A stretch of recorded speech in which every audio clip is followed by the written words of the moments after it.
ఇక కాకినాడలోని ఏపీ మంత్రి నాదెండ్ల మనోహర్ మాట్లాడుతున్నారు. ఇప్పుడు లైవ్ చూద్దాం. ఖచ్చితంగా మా సివిల్ సప్లైస్ కార్పొరేషన్ని ఫైనాన్షియల్గా స్టేబుల్ చేయబోతున్నాం. రాబోయే మార్చి కల్లా కనీసం 10,000 కోట్ల రూపాయలు బకాయిలు తగ్గించడానికి ఒక ప్రణాళిక సిద్ధం చేసుకున్నాం. బ్యాంకులకి చెల్లించాల్సింది ఉంది. తప్పకుండా వాళ్ళకి ప్రాధాన్యత ఇచ్చి వాళ్ళు కూడా రాబోయే రోజుల్లో రైతులను ఆదుకోవడానికి ముందొచ్చి క్రెడిట్ ఫెసిలిటీస్ ఎక్స్టెండ్ చేసే విధంగా బ్యాంకర్స్ని, ఫైనాన్షియల్ ఇన్స్టిట్యూషన్స్ అందరిని కూడా సహకరించమని నేను కోరుతున్నాను. ఎందుకంటే చాలా నిజాయితీగా పనిచేస్తాం. కనీసం 10,000 కోట్ల రూపాయలు మార్చి 31వ తారీఖు కల్లా తిరిగి వాపసు చెల్లించడానికి ఒక ప్రణాళిక సిద్ధం చేసుకుని మేము ముందుకెళ్తున్నాం. దాన్ని కూడా ఈ ఇన్స్టిట్యూషన్స్ అందరూ కూడా గుర్తిస్తారని, తద్వారా మన రాష్ట్రానికి మరింత మేలు జరుగుతుందని మనస్ఫూర్తిగా మేము ఆశిస్తున్నాం. ఎవరైతే ఈ దోపిడీకి పాల్పడ్డారో, కొంతమంది ఇంకా పాల్పడుతున్నారో వాళ్ళని మాత్రం వదిలే ప్రసక్తే లేదు. ఒక్క ద్వారంపూడి కుటుంబం చేసిన అవినీతి మామూలు విషయం కాదు. ఆ ప్రాంతంలో ఇది రాష్ట్ర వ్యాప్తంగా వాళ్ళు దాన్ని విస్తరించారు. ఆ నెట్వర్క్ని డిస్మాంటిల్ చేయాలి. అన్ని జిల్లాల్లోనూ వీళ్ళు భయంకరంగా ఈ మాఫియాని పెంచుకుంటూ వచ్చారు.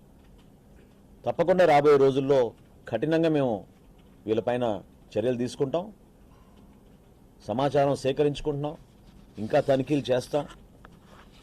ఈ వ్యవస్థ మాత్రం ప్రక్షాళన జరిగే వరకు ఒక ప్రణాళిక సిద్ధం చేసుకుని రాష్ట్ర ప్రజలకి మేలు చేసే విధంగా మేము ముందుకెళ్తాం.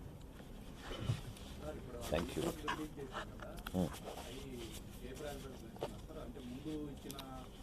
ఫస్ట్ అందరికన్నా ముందు పాపం ఎవరైతే రైతులు ఆ ధాన్యాన్ని అందించారో, మేము కొనుగోలు చేసామో వాళ్ళకి ప్రాధాన్యత ఇచ్చుకుంటూ లిస్టు తయారు చేసి దాని ప్రకారంగానే ఇచ్చుకుంటూ వస్తాం.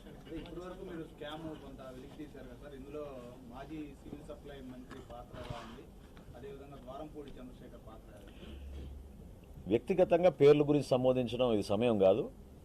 ఖచ్చితంగా సిఐడి ఎంక్వైరీ లేదా స్థానికంగా ఉన్న కలెక్టర్ గారికి ప్రస్తుతం బాధ్యతలు అప్పచెప్పాం. వాళ్ళు మాకు అందించిన వివరాలని బట్టి తప్పకుండా మేము ఫర్దర్ స్టెప్స్ మేము తీసుకుంటాం.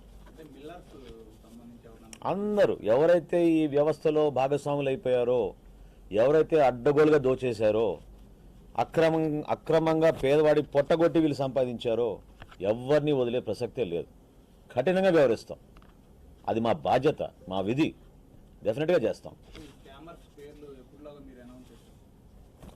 చాలామందికి ఆల్రెడీ తెలుసు ఆ పేర్లు. అధికారికంగా మేము చెప్తాం కొన్ని రోజుల తర్వాత. చెప్తాం. లేదండి, ఇంకా ముందు మేము మా ప్రక్రియ మేము పూర్తి చేసిన తర్వాత చేస్తాం. ఒక్కొక్క ప్రశ్న తీసుకుందాం. సారీ, ఒక్క నిమిషం చెప్పండి. అవునండి, మేము ఆల్రెడీ టెండర్లు పిలిచామండి. ఎందుకంటే దుర్మార్గంగా వాళ్ళు వ్యవహరించారు. చాలా నెలల నుంచి పాపం ప్రజలు ఎదురు చూస్తున్న కందిపప్పు కానీ పంచదార కానీ వాళ్ళు సరఫరా చేయలేకపోయారు. ఆ చర్యలు చేపట్టాం. బహుశా ఇంకా నెల రోజుల్లో అది ఒక స్టేబుల్గా అయ్యేటట్టు మేము చేస్తాం. సారీ, ఒక్క నిమిషం.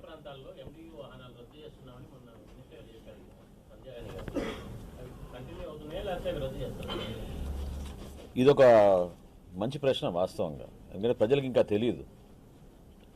ఈ మాఫియాలో ప్రధాన భాగస్వాములు ఈ ఎండిఓ యూనిట్లు. ఆ విధంగా క్రియేట్ చేశారు గత ప్రభుత్వం.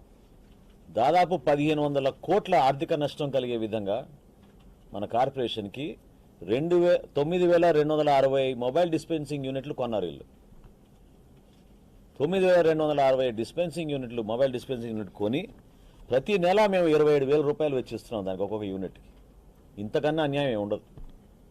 ఉన్న వ్యవస్థని ఇంకా బలపరచాలి. కేంద్ర ప్రభుత్వం ఇచ్చిన నిధుల్ని మనం సక్రమంగా వాడుకోవాలి. అంతేగాని 2027 వరకు కాంట్రాక్ట్ సైన్ చేసి 1,500 కోట్ల రూపాయలు ఆర్థికంగా నష్టం కలిగించే విధంగా కార్పొరేషన్ తీసుకున్న మూర్ఖమైన నిర్ణయం అది.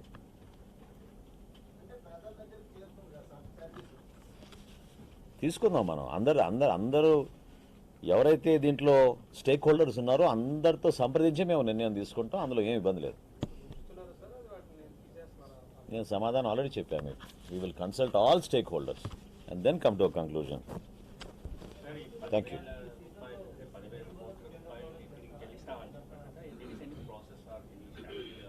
There are statutory payments that we have to make.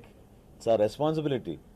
ఖచ్చితంగా మేము ఫైనాన్షియల్గా స్టేబుల్గా ఉండి ఒక మంచి మెసేజ్ తీసుకెళ్లే విధంగా ఒక బాధ్యతతోటి course with the support of the state government తప్పకుండా ఈ బ్యాంకర్స్కి ఫైనాన్షియల్ ఇన్స్టిట్యూషన్స్కి సివిల్ సప్లైస్ కార్పొరేషన్ ఆంధ్రప్రదేశ్లో అద్భుతంగా పనిచేస్తోంది, ఒక నమ్మకంతో వీళ్ళకి మనం క్రెడిట్ ఫెసిలిటీస్ అందించవచ్చు అనే విధంగా మార్చి కల్లా మేము తీసుకొస్తాం. అవునండి, అవునండి, 2,000 కోట్ల రూపాయలు బ్యాంక్ ఆఫ్ బరోడాకు ఆల్రెడీ చెల్లించాం. ఇంకో 1,000 కోట్లు డైరెక్ట్గా ఈ రోజున మేము రైతులకు అందిస్తున్నాం. Thank you. ఏమండి?